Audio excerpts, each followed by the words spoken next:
terkasih di dalam nama Tuhan, dimanapun Anda berada, dimanapun kita berada, dalam situasi apapun, saat ini mari kita mau merendahkan diri kita, merendahkan hati kita, untuk kita mau bersekutu dengan Tuhan. Kita mau menaikkan pujian penyembahan yang terbaik bagi Tuhan, karena Tuhan sudah terlebih dahulu mengorbankan yang terbaik, bahkan mengorbankan nyawanya untuk setiap hidup kita. Mari kita fokuskan hati kita, pikiran kita, tubuh jiwa roh kita, untuk kita mau lebih dalam lagi di dalam hadirat Tuhan. Dan sebelumnya kita mau tundukkan kepala, kita mau berdoa. Bapa, terima kasih Tuhan, kami mengucap syukur buat kesempatan yang Kau berikan atas setiap kami, untuk kami datang kembali melayani-Mu, untuk kami datang kembali Tuhan mempersembahkan korban ucapan syukur yang terbaik bagi Engkau melalui pujian penyembahan yang akan kami naikkan. Biarlah semua itu boleh menjadi persembahan yang kudus di hadapan-Mu, yang berkenan di hadapan-Mu Tuhan. Karena itulah ibadah kami yang sejati di hadapan-Mu Tuhan. Urapi kami, penuhi kami dengan kuasa-Mu. Biarlah kami dapat menyembah Engkau di dalam roh dan kebenaran. Layakan, kuduskan, sucikan setiap kehidupan kami, untuk kami boleh masuk lebih dalam lagi di dalam ruang tahta kudus Tuhan. Kami mau menyembah Tuhan. Kami rindu lawatan-Mu boleh terjadi saat ini dalam hidup kami. Sebab kami membuka hati kami membuka hidup kami hanya kepada-Mu Tuhan. Hanya di dalam nama Tuhan Yesus Kristus kami mau lebih lagi menyembah-Mu. Haleluya. Amin.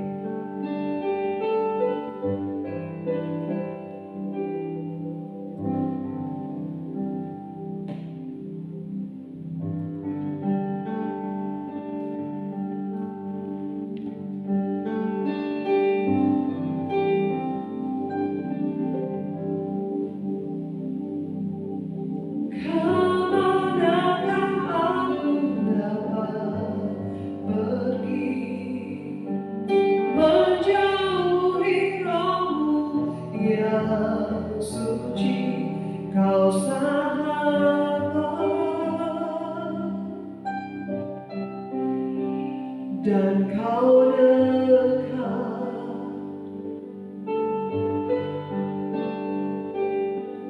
bahkan seluruh pengabdianku tak bisa membalas kesetiaan-Mu.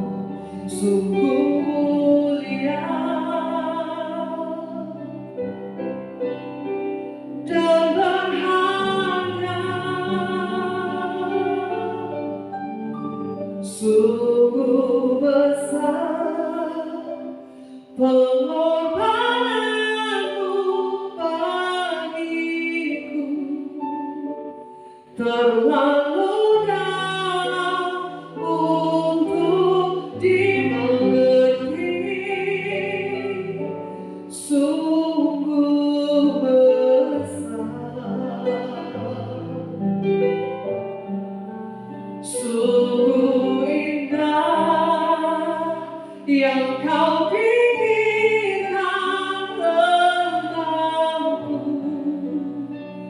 tak terserah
Sungguh besar pengorbananmu bagiku, terlalu dalam untuk dimengerti. Sungguh besar, sungguh indah yang kau pikirkan tentangku, takkan sekali bagiku. Sungguh indah, sungguh indah, sungguh indah.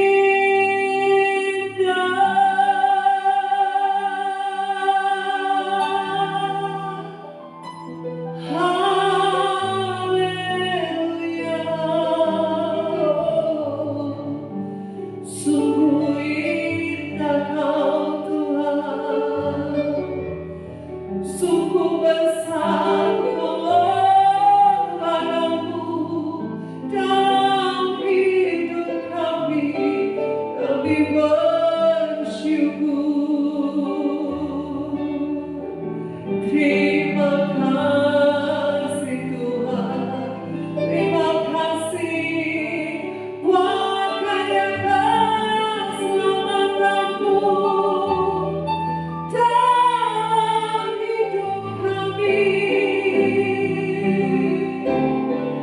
Terima kasih Tuhan buat pemeliharaanmu, penyertaanmu, pertolonganmu. Kami bersyukur, kami bersyukur untuk kasih setiamu Tuhan. Oh, namamu yang selalu baru. Terima kasih. Kami sembahkan, kami tinggikan, kami muliakan Engkau, Yesus. Raja di atas segala raja, hanya Engkau yang layak. Terima kasih Tuhan, kami menyembahmu, kami sembah Engkau. Oh, Rama dan Tuhan, hanya Kau Yesus, hanya Kau Tuhan. Terima kasih, terima kasih Yesus. Glory bagimu.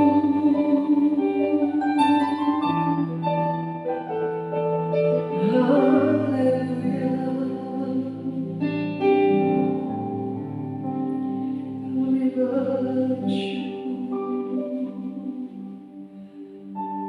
Kami bersyukur Tuhan.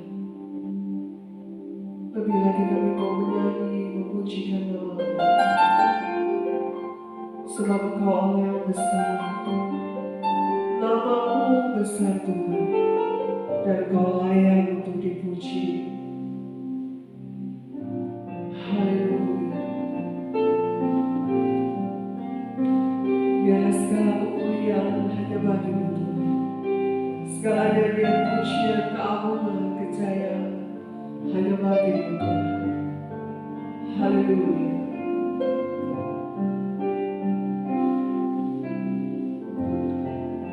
Mari lebih lagi angkat suara kita, katakan, nyanyi pujian bagi-Mu.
keniscayaan keagungan hanya bagi-Mu Tuhan di tempat yang maha tinggi. Kami sudah memuji-Mu Tuhan, kami sudah menyembah-Mu. Biarlah hanya Engkau Allah yang bertahta di atas pujian penyembahan kami umat-Mu. Hanya di dalam nama Tuhan Yesus kami sudah menyembah Engkau. Haleluya. Amin. Haleluya, shalom Bapak Ibu Saudara. Sebelum kita mendengarkan firman, marilah kita berdoa. Terpujilah Engkau Allah Bapa di sorga, Engkau Allah yang kudus, Engkau Allah yang luar biasa, Engkau Allah yang penuh dengan segala kebaikan. Terima kasih Tuhan, kalau pada minggu hari ini kami bisa berkesempatan untuk berjumpa dan mendengarkan firman-Mu. Tuhan berkati kami semua, berkati kami yang ingin sama-sama belajar dan mendengarkan firman-Mu. Berikanlah kami hikmat supaya kami bisa mengerti dan kami bisa belajar dan kami bisa menerima buah-buah yang luar biasa daripada Engkau sendiri ya Bapa. Berkati hamba-Mu yang akan memberitakan, yang mengucapkan. Tuhan berkati semua umat-Mu yang ada dimanapun mereka berada sehingga firman ini menjadi ya dan amin. Terima kasih ya Bapa, kami siap dan kami mau belajar di dalam nama Tuhan Yesus Kristus. Haleluya. Amin. Halo, terpujilah Tuhan. Bagaimana kabar Bapak Ibu Saudara? Pasti luar biasa. Amin. Minggu ini dalam bulan ini saya sudah berada di kota Surabaya. Yang tadinya saya berada di Sulawesi dan sekarang saya sudah kembali di kota Surabaya. Dan saya melihat ada kemajuan yang luar biasa ya Bapak Ibu Saudara. Karena di Surabaya sudah berada di level 1 dari COVID-19 dan sudah banyak yang baik, keadaan juga sudah baik dan perekonomian juga sudah berjalan dengan baik. Saya percaya setiap dari seluruh kota yang ada di Indonesia semua dipulihkan, masyarakat dipulihkan, ekonomi dipulihkan sehingga apa? Indonesia bisa. Itu karena kenapa? Kita semua bisa bekerja sama bersama dengan pemerintah dan juga para dokter dan para perawat. Terima kasih, terpujilah Tuhan bahwa Tuhan selalu baik. Amin. Minggu ini saya akan membawakan sesuatu yang cukup membuat saya tercengang. Saya akan bagikan sebuah foto sebelumnya. Ya, foto ini akan ditayangkan dan Bapak Ibu Saudara bisa melihat bersama-sama dengan saya. Oke, baik.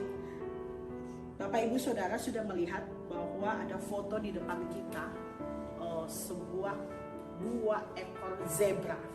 2 ekor zebra ini salah satunya mengalami luka yang cukup luar biasa. Saya percaya itu sakit banget ya, karena ada sayatan, 3 sayatan ya, ada yang agak besar menganga dan saya percaya kalau kita yang kena luka seperti itu pasti kita berteriak, kita sudah ngeri, pokoknya segala macam sudah berpikir. Haleluya. Tapi ini saya melihat ini zebra yang terluka sampai saya ini ada pertanyaan di benak saya. Saya yakin juga Bapak Ibu Saudara pasti mempunyai pertanyaan di benak Bapak Ibu Saudara ya, yang ada yaitu apa? Saya akan menjabarkan apa yang saya lihat, bagaimana seekor zebra ini bisa menyembuhkan lukanya. Karena yang saya tahu, dia adalah seekor binatang. Dia tidak seperti kita yang diciptakan oleh Tuhan sebagai makhluk yang tertinggi, yaitu yang mana seekor binatang dia tidak mempunyai akal budi pikiran. Betul, dia punya kaki, tapi itu saya pikir 4 kaki, bukan dia mempunyai tangan. Ya, dan apakah dia bisa memilih untuk menyembuhkan lukanya? Ya, tetap kita melihat lagi di foto ini. Ya, foto ini memperlihatkan bahwa perkiraan saya sampai saya bertanya kepada anak saya bilang gini, nak, menurut kamu setelah kamu lihat ini apa fotonya? Apakah zebra ini bisa sembuh? Dia bilang, bisa saja, Mama. Bisa saja dengan cara temannya menyembuhkan dia. Saya tanya, dengan cara apa, nak? Dia bilang, oh, temannya akan menjilat luka itu. Jadi temannya akan menjilat luka itu, ya, karena mungkin dengan ludah yang ada, dengan lidah yang ada, maka ada zat enzim yang bisa menyembuhkan infeksi di dalam luka itu sendiri. Ya, itulah kuasa Tuhan yang luar biasa di dalam ciptaannya. Saya bilang, oh ya, masuk akal. Terus saya bilang begini, apalagi ya, mungkin oleh manusia ya, artinya yang sekarang lagi kita terima foto, yang kita lihat, berarti kan manusia yang foto. Mungkin setelah manusia ini memfoto, dia menyembuhkan luka daripada zebra ini. Tapi ini pertanyaan lagi, apakah zebra itu mengetahui bahwa manusia ini menolong dia atau tidak? Atau mungkin bisa saja zebra ini lari karena dia tidak mengerti. Padahal manusia ini ingin membantu menyembuhkan lukanya. Atau mungkin dengan mujizat. Mujizat artinya bisa sembuh sendiri. Bagaimana dengan kita manusia? Kalau ini kita melihat ketika binatang yang luka, kita mempunyai pertanyaan dengan berbagai di dalam benak kita. Bagaimana dengan manusia? Tentunya manusia ketika mengalami masalah atau sakit atau pergumulan atau luka, tentunya dia mempunyai akal budi pikiran untuk bertindak, untuk melakukan sesuatu. Bahkan kenapa? Karena kita tahu kita diberikan akal budi pikiran lebih dari makhluk yang lain yang diciptakan Tuhan, yaitu supaya kita bisa melakukan keputusan untuk kehidupan kita, untuk melakukan setiap dari permasalahan-permasalahan yang kita alami. Namun bagaimana ketika kita bilang, ya keputusan di tangan kita? Karena apa? Apakah Tuhan bersama kita? Ya, bahkan Bapak Ibu Saudara, Tuhan sudah ada bersama dengan kita. Bahkan Tuhan bersama kita. Bahkan Tuhan sudah menolong. Bagaimana lagi dengan manusia? Apakah manusia itu peka? Sudah mengetahui bahwa dia sudah ditolong? Ini yang harus yang saya pikirkan, bahwa bagaimana manusia menanggapi ketika permasalahan atau luka-luka ini ataupun pergumulan, bagaimana manusia menyikapinya. Saya percaya dengan gambar yang saya melihat ini, dengan foto ini, saya mengatakan pilihan ada di tangan kita. Mungkin binatang zebra dia tidak bisa memilih, tetapi kita yang mempunyai akal budi pikiran bisa memilih. Makanya dengan demikian saya mengatakan tema pada minggu ini adalah pilihan di tangan kita. Karena dengan pilihan di tangan kita, ini akan menentukan kehidupan kita yang ke depan dan selanjutnya yang akan kita jalani. Maka saya akan sharing apa caranya, bagaimana caranya, yaitu yang pertama, ketika kita menjatuhkan pilihan di tangan kita, berarti kita harus melakukan dengan cara berdoa dan bertindak, berdoa dan bekerja. Mungkin Bapak Ibu Saudara mendengarkan tentang Ora et Labora.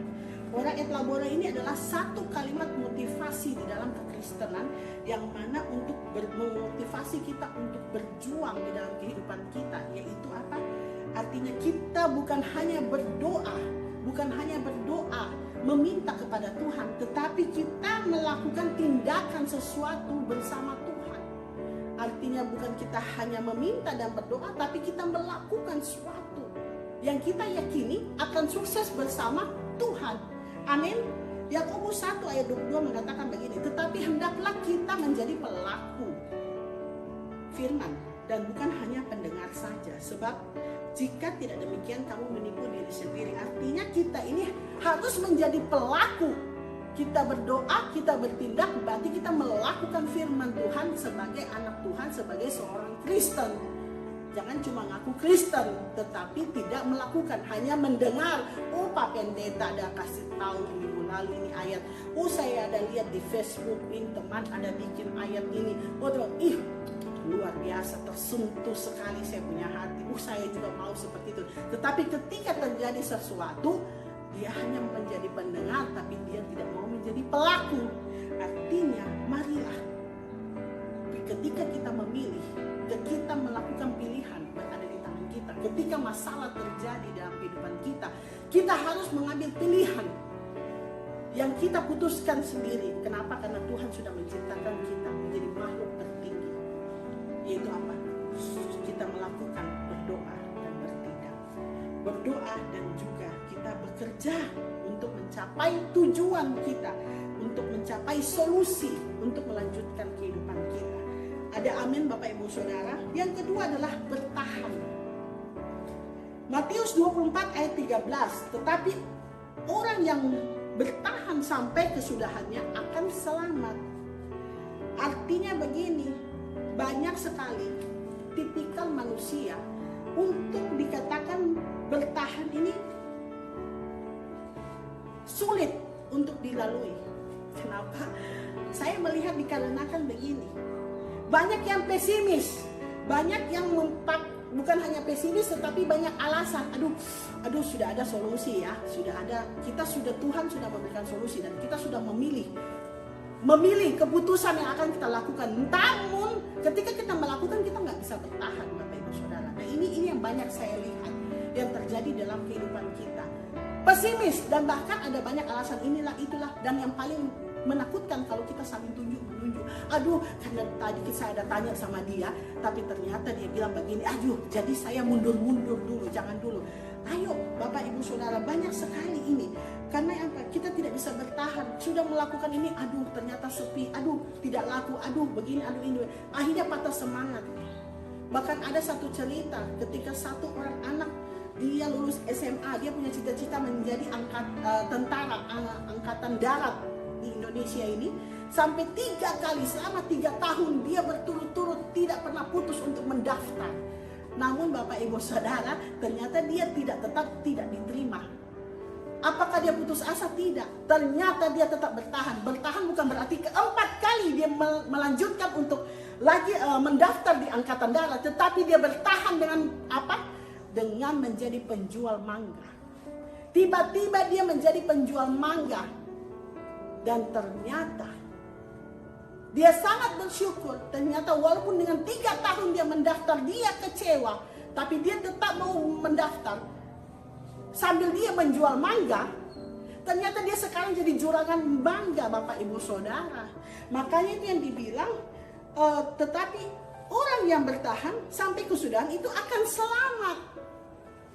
Ternyata ketika dia bertahan, dia tetap melanjutkan apa? Menjual mangga, walaupun dia tidak jadi angkatan darat. Sekarang dia mempunyai dari 1 biji mobil L300, sekarang dia sudah beli L300 lagi, dia beli lagi L300 lagi, dia beli lagi, bahkan sudah sampai ke mobil truk. Nah ini yang saya bilang, ketika orang yang bertahan, dia akan selamat. Bagaimana dengan kita? Harus kita bertahan, Bapak Ibu Saudara, ya. Itu yang saya katakan bahwa ayo kita semua harus melakukan ini ketika kita memilih dengan pilihan kita sendiri.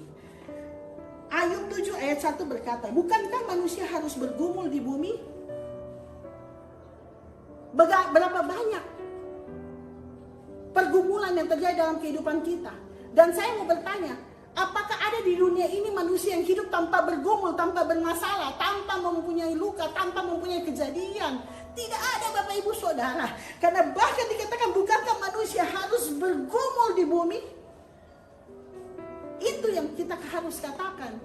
Jangan pada waktu kita mengalami masalah, kita sudah tidak bisa bertahan. Bahkan yang lucu kalau kita saling menyalahkan. Entah itu orang lain, entah itu keadaan, entah apapun itu. Ayo Bapak Ibu Saudara, ketika kita melakukan pilihan tangan kita sendiri, ayo kita melakukan keputusan kita untuk bertahan. Yang ketiga adalah tidak mempermalukan Tuhan. Wow, ini yang luar biasa. Ini adalah satu yang membuat saya exciting. Kenapa banyak orang ketika dia sudah mengalami pergumulan masalah, dia jadi lupa. Secara tidak sengaja kita sudah mempermalukan Tuhan. Dengan apa? Dengan sikap kita, dengan cara kita, dengan penyelesaian kita. Bahkan ada yang sudah mau bunuh diri. Ada yang sudah mau melakukan hal yang tidak benar. Ini bukan dari Tuhan. Karena Tuhan kita tidak pernah mendidik kita seperti ini. Perhatikan cara Ayub. Cara Ayub, contoh cara Ayub. Ketika Ayub menjadi seorang yang hidup yang saleh dan takut akan Tuhan, Tuhan mengizinkan iblis untuk menguji coba dia. Tetapi dengan cara yang sangat mengerikan bagi saya. Kalau Bapak Ibu Saudara sudah tahu tentang Ayub, nanti bisa baca bersama-sama tentang Ayub di pasal Ayub, bisa baca sampai selesai. Namun saya akan bagikan di ayat Ayub 1 ayat 1. Firman Tuhan berkata, ada seorang lelaki di tanah Uz bernama Ayub. Orang itu saleh dan jujur. Ia takut akan Allah dan menjauhi kejahatan. Ini asal mula. Ya, ketika Ayub menjadi orang yang saleh dan jujur, inilah cara iblis untuk mencari celah, untuk menguji, bahkan meminta kepada Tuhan. Tetapi puji Tuhan, Tuhan tahu, Bapak tahu apa yang sedang terjadi dalam keimanan daripada Ayub itu sendiri. Bapak, Ibu, Saudara, tidak mudah untuk menjadi seorang Ayub. Karena di sini kita katakan di Ayub 1 ayat 3, ia memiliki 7.000 ekor kambing domba, 3.000 ekor unta, 500 pasang lembu, 500 keledai betina, dan budak-budak dalam jumlah yang sangat besar. Sehingga orang itu adalah orang yang terkaya dari semua orang di sebelah timur dengan kekayaan yang berlimpah. Tuhan memberkati Ayub karena dia adalah orang yang saleh dan takut akan Tuhan. Tidak mudah untuk menjadi seorang Ayub yang tiba-tiba dengan mempunyai kelimpahan, dengan mempunyai segala yang ada, tiba-tiba diizinkan oleh Tuhan habis ludes. Bahkan diceritakan dalam waktu sehari semua binatang-binatang peliharaannya dia habis selesai. Dan tidak lama lagi anaknya pun dia mau kehilangan anak. Tapi pada saat itu Ayub tidak mau menyalahkan Tuhan, tetapi Ayub mengatakan, aku datang dalam keadaan telanjang, maka aku mengoyakkan tubuhku, aku mencukur rambutku, dan aku juga akan datang kepada Tuhan dalam keadaan telanjang. Haleluya, tidak mudah bagi Ayub. Ini yang saya katakan, tidak mempermalukan Tuhan. Ketika kita memilih keputusan, pilihan di tangan kita sendiri, tapi kita melakukan pemilihan yang tidak mempermalukan Tuhan. Artinya hati-hati Bapak Ibu Saudara, kita harus bertahan. Ketika kita berdoa, kita bertindak, kita bekerja, kita harus mempunyai ketahanan, kita bertahan. Yang ketiga adalah jangan permalukan Tuhan. Selalu ingat di dalam setiap keputusan kita, ingatlah setiap resiko yang ada, tanpa harus mempermalukan Tuhan, tanpa harus mempertaruhkan kita sebagai anak Tuhan, kita sebagai orang Kristen. Cara Ayub, ketika Tuhan mengizinkan kehidupan Ayub terkoyak, terkacaukan, sebenarnya ini adalah pembuktian Tuhan atas Ayub yang Tuhan tahu akan mempermalukan iblis itu sendiri. Padahal iblis ini mempermalukan Tuhan. Tapi Tuhan tahu dengan keyakinan ini. Bayangkan kalau kita yang mengalami masalah ini, cobalah kita pikirkan. Ayub tidak menyalahkan Tuhan. Ayub tidak menyalahkan keadaan. Bagaimana dengan kita mengalami pergumulan ketika kita melakukan pemilihan untuk tangan kita sendiri? Bercobalah untuk tidak menyalahkan orang lain. Bercobalah untuk berpikir positif. Bercobalah untuk melakukan sesuatu yang lebih baik. Karena saya percaya, di balik semua ini akan ada kejadian-kejadian hal yang baik. Yang mana kita lalui untuk membuktikan bahwa kita adalah anak Allah. Marilah kita semua saling menjaga, saling mensupport. Ingat baik Bapak Ibu Saudara, janganlah kita mempermalukan Tuhan. Saya percaya apapun yang terjadi dalam kehidupan kita, pasti Tuhan sudah mengetahui sebelumnya. Ayub 28 ayat 28 mengatakan begini, tetapi kepada manusia yang berfirman, sesungguhnya takut akan Tuhan, itulah hikmat. Dan menjauhi kejahatan itulah akal budi. Artinya begini, kita diberi hikmat dan akal budi oleh Tuhan, maka apapun masalah dan pergumulan yang terjadi dalam hidup kita, itu adalah hak kita untuk harus memilih untuk tidak mempermalukan ketetapan yang Tuhan sudah sediakan di dalam hidup kita. Amin. Bahkan yang harus kita tahu, setelah ini, kita ini harus tahu bahwa kita ini adalah apa? Ciptaan Tuhan. Di Efesus 2 ayat 10 dikatakan, karena kita ini buatan Allah, diciptakan dalam Kristus Yesus untuk melakukan pekerjaan baik yang dipersiapkan Allah sebelumnya. Dengar baik, yang sudah dipersiapkan Allah sebelumnya. Ia mau supaya kita hidup di dalamnya. Saya selalu berulang-ulang membawakan ayat ini. Saya senang sekali, karena ini akan mengingatkan kita bahwa kita ini adalah buatan Allah. Ketika kita melakukan keputusan pilihan di tangan kita, kita mengingat bahwa kita buatan Allah. Maka dari itu, janganlah kau mempermalukan Bapa Allah yang di surga. Haleluya, mari kita berdoa. Terpujilah nama-Mu ya Bapa. Kami sangat bersyukur kalau kami semakin hari semakin lebih baik, keadaan Indonesia semakin lebih baik. Kami berdoa seluruh keadaan di Indonesia akan terus berjalan dengan baik.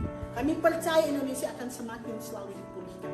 Kami percaya di dalam pemerintahan, bahkan selalu dengan perekonomian yang ada, pemerintahan dari mulai petinggi presiden sampai jajaran menteri dan juga gubernur sampai ke daerah, Tuhan memberkati dengan segala keputusan yang terbaik. Tuhan mengawal dengan baik. Bahkan Tuhan akan memberkati Indonesia dengan 2 kali lipat yang seperti yang terjadi kepada Ayub. Tuhan berkati kami semua, berkati seluruh umat-Mu yang ada di seluruh Indonesia, bahkan seluruh di dunia yang ada. Berkati semua orang-orang yang sedang sakit, orang-orang yang sedang mengalami pergumulan dalam ekonomi. Tuhan berkati, Tuhan limpahkan segala sesuatunya yang terjadi. Orang yang sedang berbaring di tempat tidur, yang berada di rumah, baik di rumah sakit, Tuhan berkati, sembuhkan, pulihkan dalam nama Yesus. Tuhan berkati semua umat-Mu, Tuhan berkati gereja-gereja-Mu, hamba-hamba-Mu, dimanapun mereka berada di dalam pelayanan, baik secara online, offline, ataupun pelayanan misi. Tuhan berkati dalam nama Yesus, sehingga mereka diberikan kekuatan, bahkan hikmat daripada Allah, supaya semuanya berjalan dan firman tetap akan berjalan dengan baik. Berkati kami semua Tuhan. Kami percaya seluruh apapun pergumulan daripada umat-Mu, semua Tuhan akan memberikan solusi. Dengan cara apa? Kami yang sudah berdoa dan kami yakin dan percaya, kami sudah bertindak, kami menjadi saksi daripada Kristus. Bahkan kami sudah melakukan pertahanan yang mana kami juga tidak akan mempermalukan Engkau Tuhan. Biarlah kami semua diberkati dan kami bisa kuat untuk melakukan pilihan-pilihan di tangan kami ini Tuhan. Karena kami percaya Tuhan sudah menyediakan sebelumnya. Terima kasih ya Bapa. Kami sangat bersyukur dan berterima kasih atas anugerah yang sudah Kau berikan kepada kami. Maka demikianlah, marilah Bapa Ibu Saudara, angkat kedua tanganmu, terimalah berkat daripada Allah Bapa. Berkat kelimpahan, berkat kesuksesan, berkat kesehatan, berkat kemakmuran, berkat pemulihan, berkat dalam segala kasih karunia yang diberikan daripada Allah Bapa, Allah Putra, Allah Roh Kudus, dari dulu, sekarang, dan selama-lamanya. Di dalam nama Tuhan Yesus kita sama-sama katakan haleluya, amin. Tuhan Yesus memberkati. Haleluya, shalom.